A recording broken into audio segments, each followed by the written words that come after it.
is our 2.5-inch ladder tape, our privacy ladder tape, with the guide cord that we have in it.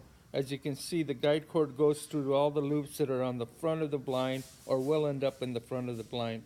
So we'll take the guide cord and melt the standard cord through it at the end so that we can pull the guide cord. The guide cord will actually pull the regular cord all the way down, so it'll be faster instead of sewing it by hand or threading it by hand, as you will see.